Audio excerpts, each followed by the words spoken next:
Good morning. It's great to be back home, but what a great trip we had. And I appreciate those of you who have prayed for us while we were gone, but I want to assure you, I don't think anyone ever felt endangered. We were even down at the Wailing Wall the day after the shooting that had taken place, and these tour guides, these tour companies know how to direct you around. And believe me, CNN and all those, they way blow things out of proportion. But we had a wonderful trip. And in fact, I wanted to share with you last Saturday, I had talked with our guide and I said, sometime tomorrow we want to have a time of worship together along the way. And if you'd be thinking about a place, and he said, I have just the place. And so last Sunday, we were at the site of Herod Antipas's Sumerian palace. Now, we were in the West Bank. It's mostly Arabic. It's mostly Muslim. And so we were at this palace. This is the place where most likely John the Baptist was in prison and was beheaded. And our guide said, to my knowledge, there have not been Christian songs or prayers offered in this place for hundreds of years. And so we had a powerful time of worship there in that place. And it was moving to me. But someday I hope you can join us on that trip. I would encourage you to pray for the Middle East. Everyone over there was asking us to please pray for them. Pray for peace to reign there. And so we're returning to our study this morning of Gods at War, based on Kyle Idleman's book of that same title. And I want to share with you the following scenario. I'm taking some excerpts from it. He says this. He says, people arrive hours early for church. I'm going to wait just a second. Everyone's eyes are on you, Bob. Sorry, but people arrive hours early for church. They arrange their schedules to make sure they won't miss the gathering. Throughout the week, they talk about what happened the previous Sunday as excitement builds for the upcoming church service. Hurry, says Dad frantically, we're behind again. Mom says, it's 6 a.m. Church doesn't start for 5 more hours. Dad says, last time we left at this time, we had to park 3 miles from the sanctuary and sit in the nosebleed seats. Someday, I really want to sit on the front row. But you have to camp out on the church lawn to have any chance of that. The roads are congested all the way to church, no matter how early you leave.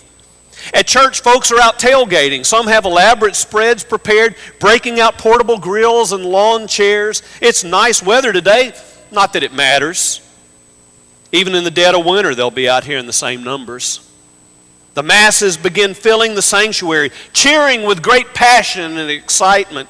Once the service begins, they're on their feet, rarely seated.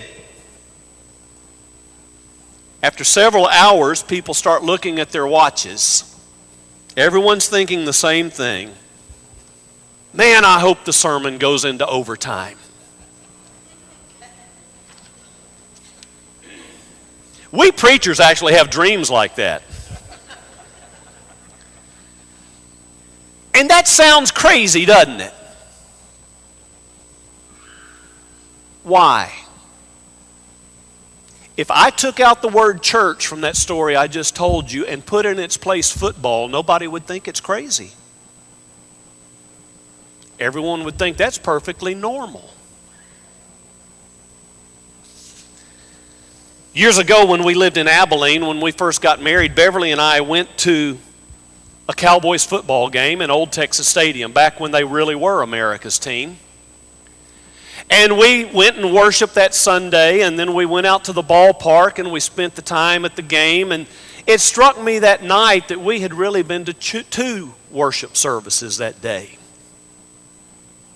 And I had to confront myself with the realization, which one was I more passionate about?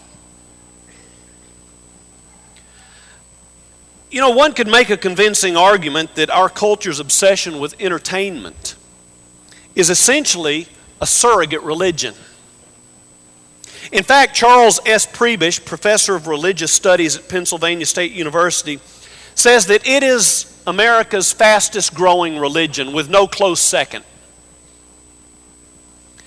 He says that our temples are stadiums and arenas and ballparks and theaters that are sacred ground to many, that are the sites of weekly pilgrimages. We make idols out of celebrities today. People buy up all those magazines that you see at the checkout stand at Walmart, hoping to see a picture of their idols out walking their dog or going into a restaurant. I mean, today all you have to do is make a movie or be on TV or sing a popular song, and all of a sudden people turn to you for advice about politics and even about how to live.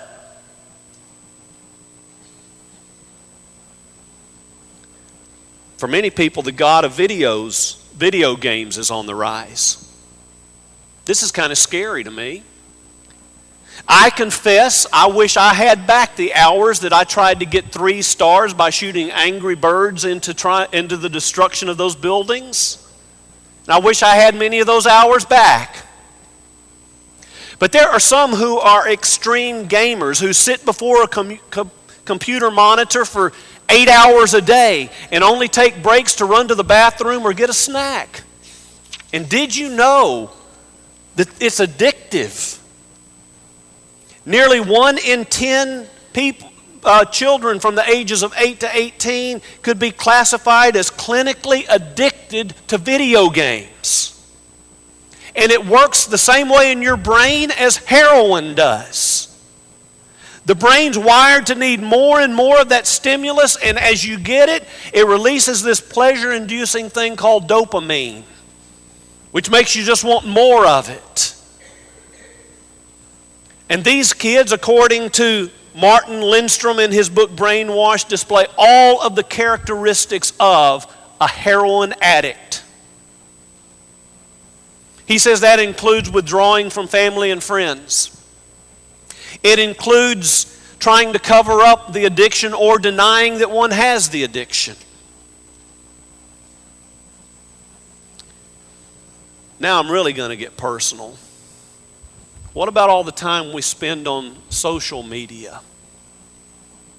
Facebook, Twitter, Pinterest. John Piper makes the following observation. He says, one of the great uses of Twitter and Facebook will be to prove at the last day that prayerlessness was not from lack of time. You hear what he's saying?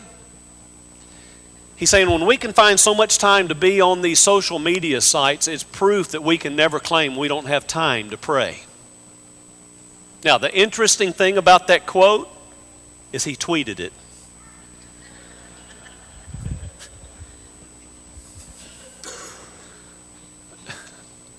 Yahweh, the God of this universe, often loses out for our time and our attention because he has to compete with the gods of entertainment.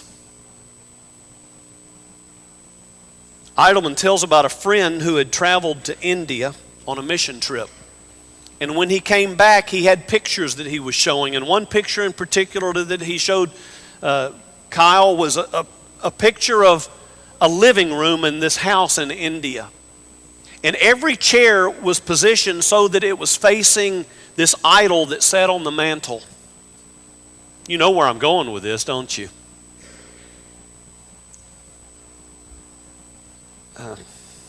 A false god at the very center of a family's den. They come in all sizes, don't they? 46-inch, 50-inch, 60-inch. Now, please don't misunderstand me. This sermon is not intended to be about condemning all forms of entertainment. That's not the point. My concern is when watching turns to worshiping. Consider this, the average American.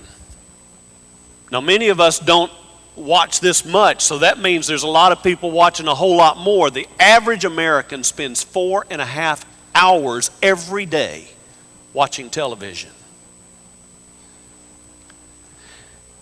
And at the office, our leisure conversation often is about television.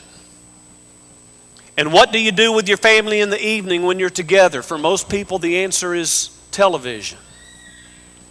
In my family of origin, my mother bought TV Guide every week, and she had it marked from 6 o'clock in the evening till 10 o'clock at night what we were going to watch every night. And that was our family togetherness.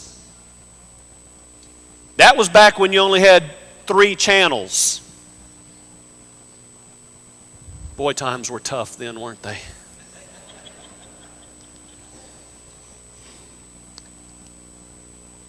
Here's the challenge. Our own false gods are hard for us oftentimes to identify.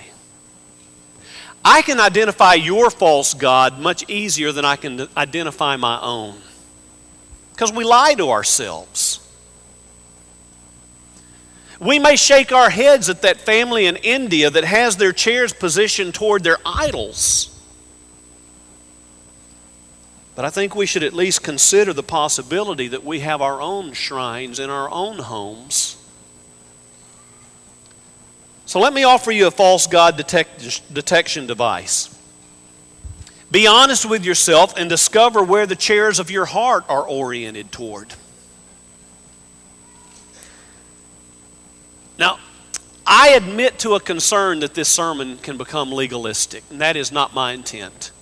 In fact, I hope nobody comes up to me afterwards and says, well, how many hours a week can I be on Facebook and be okay? We're not going to get legalistic about this today, okay? This is between you and God. But the problem is, or the issue is, we got to be honest with ourselves and with our own hearts. I want to be careful not to offer a list of rules today. This many hours of TV, or you can't watch this, or you can watch that. No, that's between you and God. Entertainment is not necessarily evil. In fact, entertainment can be good until it becomes a god. Yahweh's a God of joy. And guess what? Contrary to what many people have told you in the past, God wants you to be a person of joy. 1 Timothy 6 and verse 17 tells us that God richly provides us with everything. Why? For our enjoyment. Jesus taught through stories. He taught through amusing statements about life. His parables were powerful forms of teaching because they were powerfully entertaining. So what's the problem then? Well, Solomon followed David as king of Israel. And Solomon wanted to find an answer to this issue. So he pursued entertainment relentlessly. He was looking for pleasure. And so he chased after it hard and as fast as he could. And the book of Ecclesiastes is basically a journal of his pursuit of pleasure. Can I tell you, if you don't know already, it is one of the darkest books in the Bible. But I want you to turn there with me today to Ecclesiastes chapter 2 and verse 1. Because here's one of the early entries into his diary.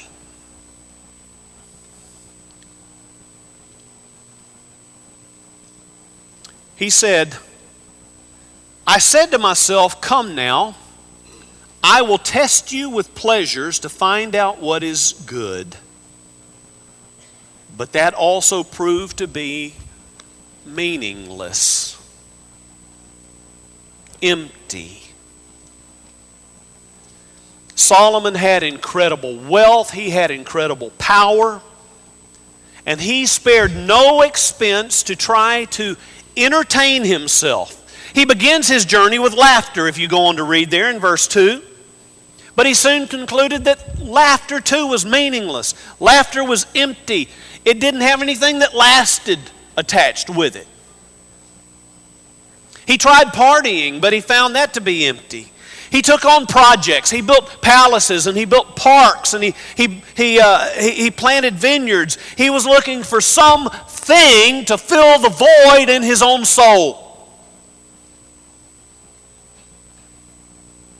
He had servants, maids and butlers and chariot drivers. He even had a harem, chapter 2 and verse 8 says. He was going to find pleasure even if it killed him. And what was his conclusion? Chapter 2 and verse 10. He said, I denied myself nothing my eyes desired. I refused my heart no pleasure. My heart took delight in all my labor, and this was the reward for all my toil. Yet when I surveyed all that my hands had done and what I had toiled to achieve, everything was meaningless. A chasing after the wind. Nothing was gained under the sun.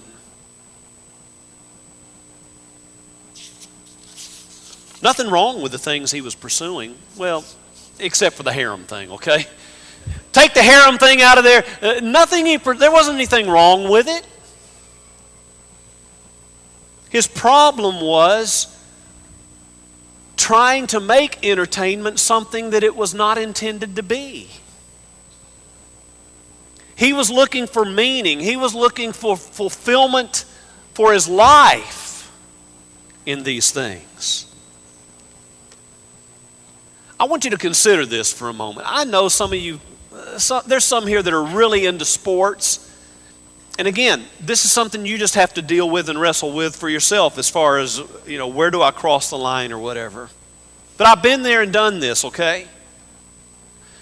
You follow a team all the way through a season and you're just obsessed with it, and it's what you talk about when you're with people, and you do this for months and months, and your team wins the championship. Can I tell you that research shows that the elation that one feels after following a team for a whole season and they win the championship, the elation lasts for 30 minutes. And then guess what? You're beginning to think about next year. Can we do it again? And so Solomon gives us a heads up on where pursuing pleasure will ultimately lead. By the way, I guess I could go back on that statement and say that's something that we in this area haven't had to worry about for a long time, isn't it? He gives us this heads up, though, on where pursuing these things is going to lead. And we've seen that these idols practice bait and switch on us. We've seen that in previous weeks. We're offered the moon and it gives us mud. That's what it delivers. Food becomes insatiable hunger. Sex often leads to shame. Entertainment. Do you know what an obsession with entertainment leads to? Restless boredom.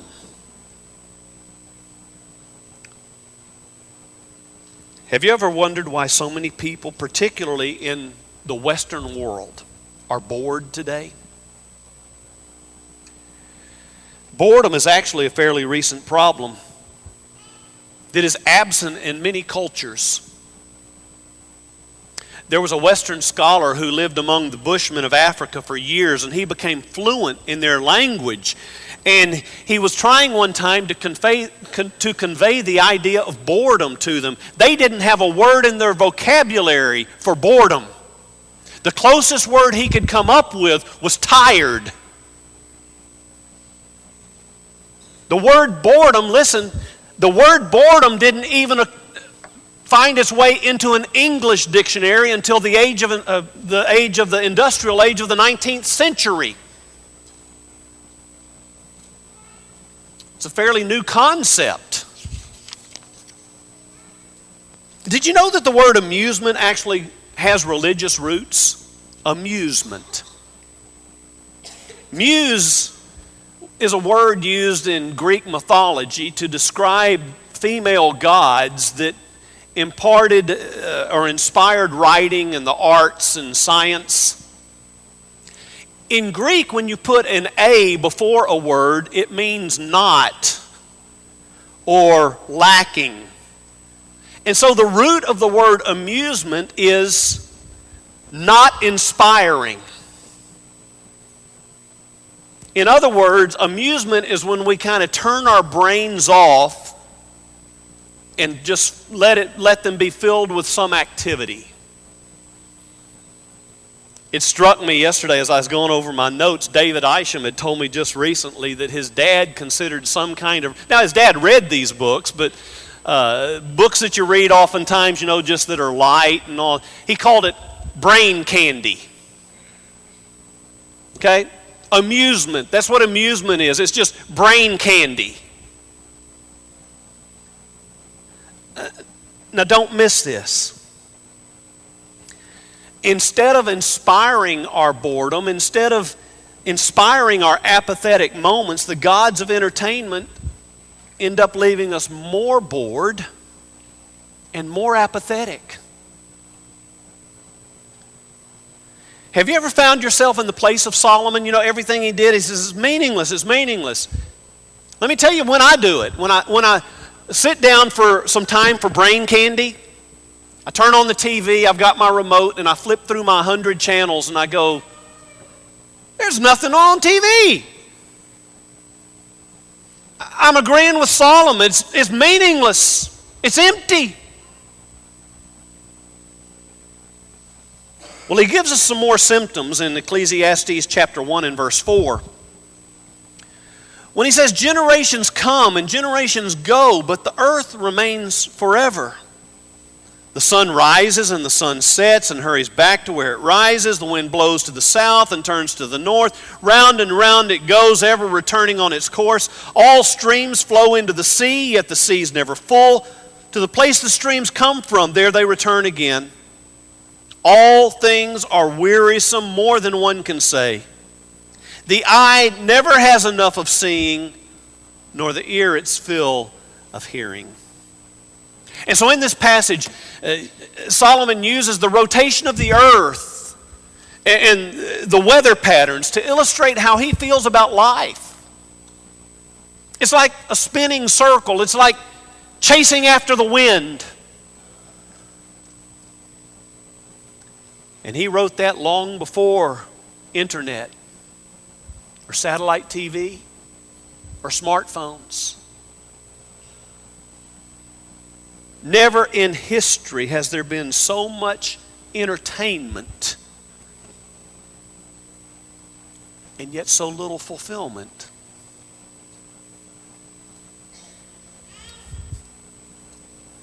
"29 times in this dark book, Solomon defines the parameters of his search when he says that he was looking under the sun. He looked and he saw and he tested and he experienced, but he found no meaning under the sun. Do you know why he was so tired? You know why he was so frustrated? Because his sights were set too low. What he was searching for is out there. It's there. But it's not under the sun.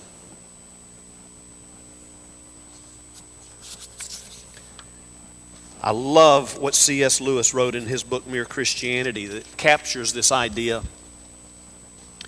He said, creatures are not born with desires unless satisfaction for those desires exists.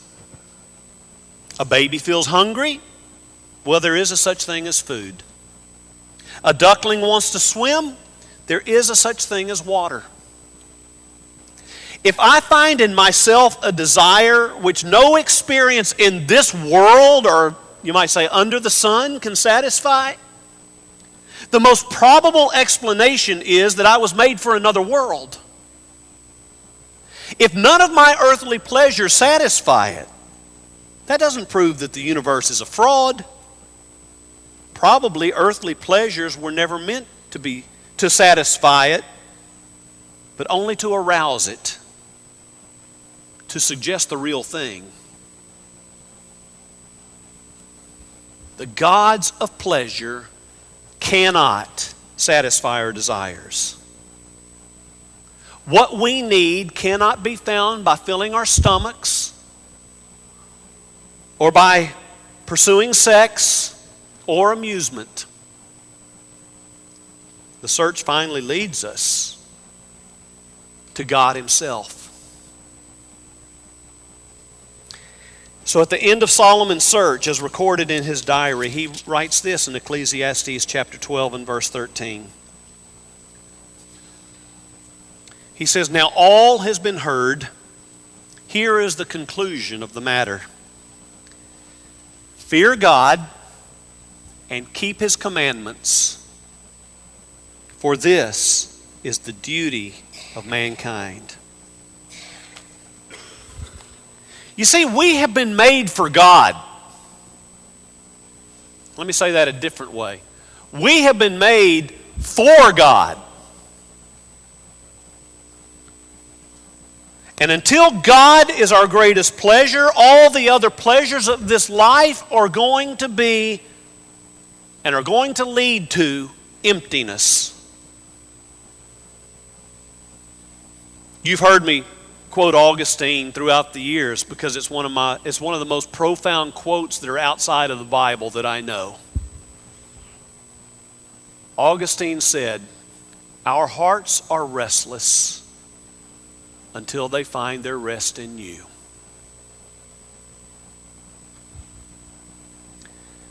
You see, there's a place in life for relaxation. There's a place in life for various forms of entertainment. From sports to TV to movies and music. But there's abundant evidence to suggest that our increasing reliance on the glitter of entertainment to fulfill us is pushing us further and further away from true happiness. And so how do we smash these idols? How do we kick those idols off the throne of our hearts? Often it's as easy as turning something off. Years ago, I made a mission trip to Honduras.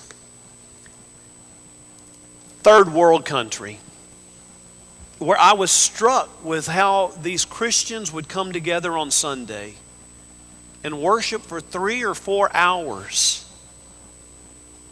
And none of them are looking at their watches. None of them are acting frustrated because it's lasting so long. Most preachers in the United States will tell you that you start losing your people if the service lasts more than an hour. Why is there such a difference? Is it because our schedules are more important?